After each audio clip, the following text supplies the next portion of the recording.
Hit TV YouTube channels లో మీ వ్యాపార ప్రకటనలకు మరియు ప్రమోషనల్ ఇంటర్వ్యూస్ కోసం వెంటనే సంప్రదించండి. గురుగారు, మనం ఉపనిషత్తులకు సంబంధించి మాట్లాడుతూ ఉన్నాం. మీరు చాలా అంటే చాలా చక్కటి వివరణ ఇస్తూ ఉన్నారు. చాలా ఇంట్రెస్టింగ్ గా ఉంది. నెక్స్ట్ ఏం జరుగుతుంది, ఇంకా ఏం చెప్తారు అని. అలాగే ఇప్పుడు ఇంద్రియ నిగ్రహం అంటూ ఉంటారు. మీరు ప్రాణం చాలా గొప్పది అని మనం గతంలో వీడియో చేసాం. దేవతలు ఎందుకు అయ్యారు అంటే ప్రాణాన్ని ఆశ్రయించారు అని. అయితే ప్రాణం గొప్పదంటారా, ఇంద్రియాలు గొప్పవంటారా? ఏది గొప్పది అని చెప్తోంది ఉపనిషత్తు? చెప్పండి. చాలా మంచి ప్రశ్న జ్యోతి గారు. మనకు ఈ శరీరంలో మనం ఉన్నాం. మనం అంటే ఆత్మలం. ఆత్మరూపంలో మనం ఉన్నాం. తర్వాత మనకు సమీపంలో బుద్ధి ఉంటుంది. అది ఈ బుద్ధి కూడా ఏమిటంటే మనస్సు యొక్క రూపమే బుద్ధి అన్నమాట. ఎట్లా అంటే సంకల్పిస్తే అంతఃకరణం అని ఒకటి ఉంది ఇంద్రియాలతో పాటు. ఈ ఏకాదశ ఇంద్రియాలు అన్నమాట. అంటే 10 ఇంద్రియాలతో పాటు మనస్సు కూడా ఒక ఇంద్రియమే. జ్ఞానేంద్రియాలు 5, కర్మేంద్రియాలు 5, తర్వాత మనస్సు ఒక ఇంద్రియం.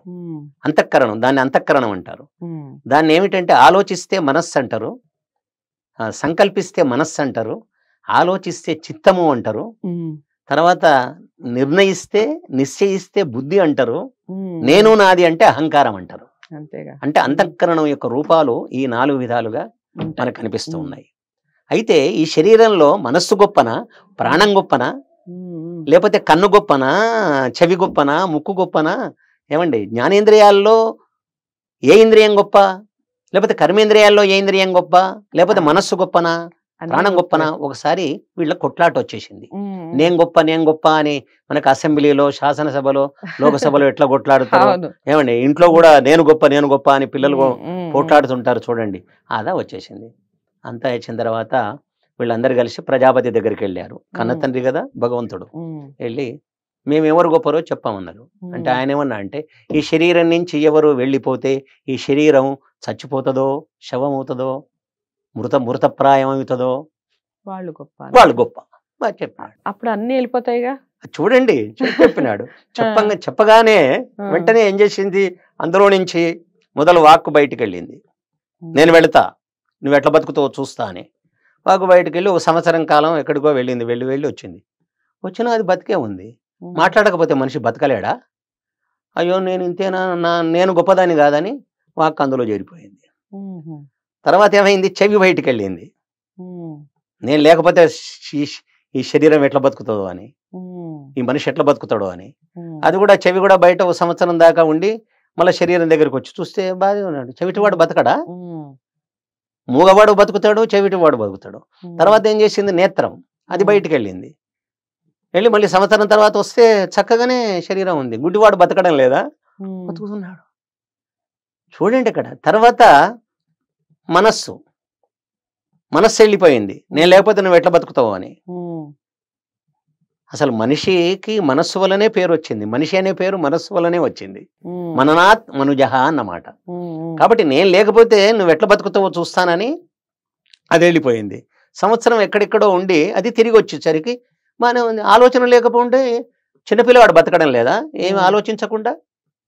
అట్లాగే శరీరం అట్లాగనే ఉంది. మంచిగానే ఉన్నాడు, మనిషి బాగానే ఉన్నాడు. కాబట్టి ఏమైపోయింది ఇక్కడ, కన్ను పోయినా, చెవి పోయినా, తర్వాత కన్ను, చెవి, తర్వాత వాక్కు, మనస్సు, ఏది బయటికి పోయినా కూడా శరీరం బతికే ఉన్నది.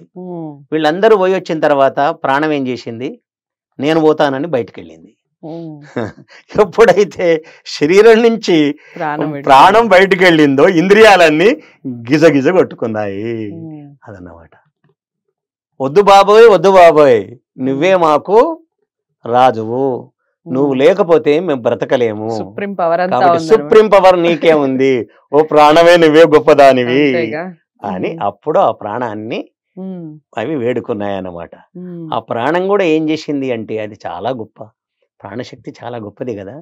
కాబట్టి ఆ ప్రాణం ఏం చేసింది, అప్పటి నుంచి ఇంద్రియాలకు ప్రాణం అని పేరు. ఉపనిషత్తుల్లో ఇంద్రియాలకు ప్రాణం అని పేరు. ఎందుకంటే గెలిచిన వారి పేరు ఓడిపోయిన వాళ్ళు ధరిస్తారు. అంతే కదా, ఓడిపోయిన వాళ్ళు ధరిస్తారు కదా గెలిచిన వారి పేరు. అదే విధంగా ఇంద్రియాలు ఓడిపోయినాయి గనుక ఆ ప్రాణం అనే పేరును ఇవి కూడా ధరించాయట అప్పటి నుంచి.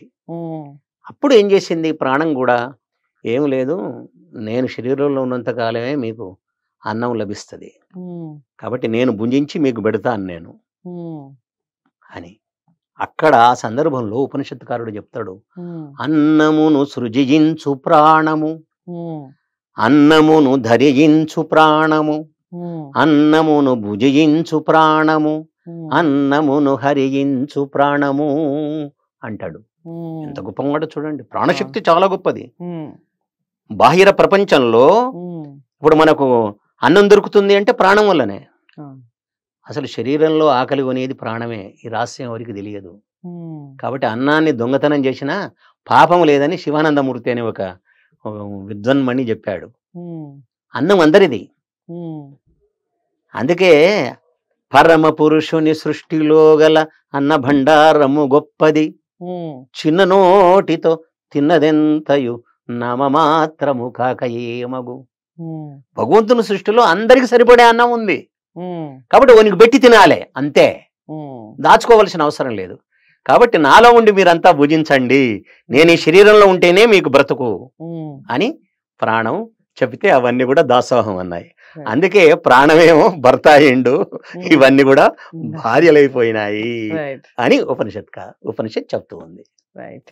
సో ప్రాణం ఎందుకు గొప్పది, ఎలా గొప్పదైంది, దానికి అంతటి శక్తి ఎందుకు వచ్చింది అంటే ఒకసారి ప్రాణాన్ని వదిలితే తెలుస్తుంది ఎందుకు అంత గొప్పది అయింది. ఈ సమాజంతో ఈ లోకంతో అటు ఎటువంటి సంబంధం లేకుండా మన ప్రాణం అనేది అలా గాల్లో కలిసిపోయినప్పుడే కదా, బ్రతుకున్నంత కాలమే కదా మనిషిని మనిషి పేరుతో పిలుస్తారు, తండ్రి అంటారు, అన్నయ్య అంటారు, అక్క అంటారు, చెల్లి అంటారు, చనిపోయిన తర్వాత శవం అంటారు.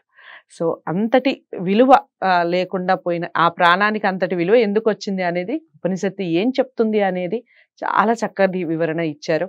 ఇలాంటి వీడియోస్ అందరికీ షేర్ చేసే ప్రయత్నం చేయండి, లైక్ చేసి ఛానల్ని సబ్స్క్రైబ్ చేసుకోండి. మరో మంచి వీడియోతో మళ్ళీ మీ ముందుకు వస్తాను. నమస్తే.